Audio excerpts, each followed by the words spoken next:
Guys welcome. तो आज हम लोग जो है वो डेटाबेस पार्टीशनिंग के बारे में पढ़ेंगे। ये बहुत ज्यादा इंपॉर्टेंट कंसेप्ट हो जाता है अगर आप सिस्टम डिजाइनर हो, इंजीनियर हो, डेवलपर हो, डेवऑप्स इंजीनियर हो, डेटाबेस डीबीए हो, हर एक के लिए बहुत ज्यादा जरूरी कंसेप्ट है। हाई लेवल पे कोई भी चीजें मत पढ़ो, जो भी चीज पढ़ रहे हो इन डेप्थ पढ़ो। बिगनर लेवल पे हम लोग स्टार्ट करेंगे और इन डेप्थ जाएंगे। अगर इंटरनेट पे जहां तक मैंने रिसर्च किया है, इससे इन डेप्थ वीडियो आपको कहीं पे भी मिलेगा नहीं। अगर आपको मिलता है, एक रिक्वेस्ट है कमेंट सेक्शन में वो लिंक शेयर कर देना, लोगों की मदद होगी। तो स्टार्ट करते हैं। तो पहले हम लोग जानेंगे इंडस्ट्री में प्रॉब्लम क्या है, क्योंकि कोई भी प्रॉब्लम जब तक नहीं होती है, कोई भी चीज का इन्वेंशन होता नहीं है, तो प्रॉब्लम समझना सबसे ज्यादा जरूरी है। उसके बाद हम लोग देखेंगे वो प्रॉब्लम में पार्टीशन एज ए सोल्यूशन कैसे फिट होता है। इन डेप्थ चीजें समझनी है, उसके लिए हम लोग इसी वीडियो में कवर करेंगे इंटरनल वर्किंग। और फिर लास्ट में हम लोग देखेंगे कि what is the difference between partitioning and sharding. ये इंडेक्स है, पॉज करके देख लेना। I just not spend too much time on this particular thing. आप जैसे देख रहे हो कि बहुत ज्यादा कंटेंट है जो हम लोग बताने वाले हैं, तो 20 से 25 कुछ तो स्लाइड रहेगी। सारी चीजें एक वीडियो में अगर मैं कवर करूंगा तो वीडियो बहुत लेंथी हो जाएगा। इसके लिए आई वुड रिक्वेस्ट यू,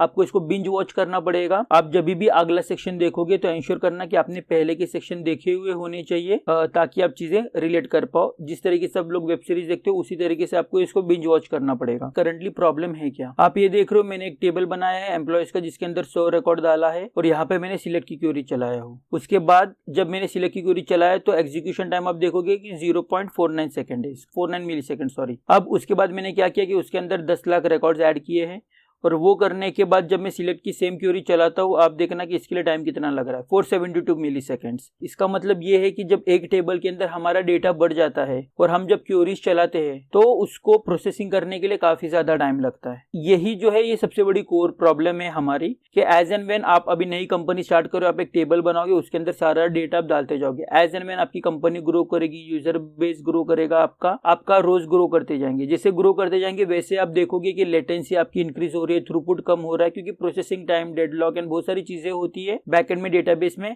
आपके रिकॉर्ड्स अगर ज्यादा बढ़ते जाएंगे तो वो दिक्कत आपको आएगी। अब ये प्रॉब्लम को सॉल्व करने के पॉसिबल सॉल्यूशंस क्या क्या है। पहला, क्वेरी ऑप्टिमाइज करो। हम लोग डायरेक्टली सिलेक्ट की क्वेरी फायर करते हैं, ठीक है। हम लोग अगर वेयर क्लॉज यूज करते हैं, उसके ऊपर अगर प्रॉपरली इंडेक्सिंग करते हैं, जॉइंट्स नहीं लगाते हैं, ये जो सारी चीजें, डेटाबेस का आर्किटेक्चर अगर स्कीमा हम लोग सही से डिजाइन करते हैं, ये बहुत सारी चीजें जो है वो भी मैटर करती है, जिससे आपकी जो है वो क्वेरी ऑप्टिमाइज हो जाए और आपका जो है रिस्पॉन्स टाइम वो कम से कम लगे। सेकंड, जो आप इंडेक्स क्रिएट कर सकते हो। Index always helps. पहले जैसे भी आप क्वेरी फायर करते हो, इंडेक्स सर्च करता है, इंडेक्स में से वो पिन पॉइंट करके जाके डेटा निकालेगा, रादर देन सारे रोज को स्कैन करेगा। ये हमारा हो गया सेकंड सोल्यूशन। इसके बाद भी जब प्रॉब्लम हमारी सॉल्व नहीं होती है, तब हम लोग जाते हैं पार्टीशनिंग के पास, कि हम लोग अभी जाके डेटा को पार्टीशनिंग करेंगे। और फाइनली जो स्टेप है, सारी चीजें आपने ट्राई कर लिया, उसके बाद जो फाइनल चीज है उसके लिए हम लोग शार्डिंग जाते हैं। पार्टीशनिंग सबसे पहला आपका सोल्यूशन होना नहीं चाहिए। ये आपका फर्स्ट सोल्यूशन होगा, ये सेकंड सोल्यूशन होगा, ये थर्ड है एंड फोर्थ सोल्यूशन है। तो ये सारे सोल्यूशंस आपको ट्राई करने हैं एज एंड व्हेन आप जैसे जैसे सोल्यूशंस ट्राई करते जा रहे हो। फिर भी अगर आपकी प्रॉब्लम परसिस्टेंस है, देन आपको अगले स्टेप्स पे जाना है। अब हम लोग देखते हैं कि व्हाट इज पार्टीशन। ये आप देख रहे हो कि एक मेरा टेबल है, प्रोडक्ट है एंड प्राइस है। इसके अंदर सारे प्रोडक्ट लिस्टेड है और सारे प्राइस है। अब ये एक सेम टेबल है, सेम टेबल के अंदर अगर आप देखोगे 6 रोज है, करेक्ट। अब मैंने इसको क्या किया है कि मैंने इसको पार्टीशन किया है 3 अलग अलग टेबल्स में।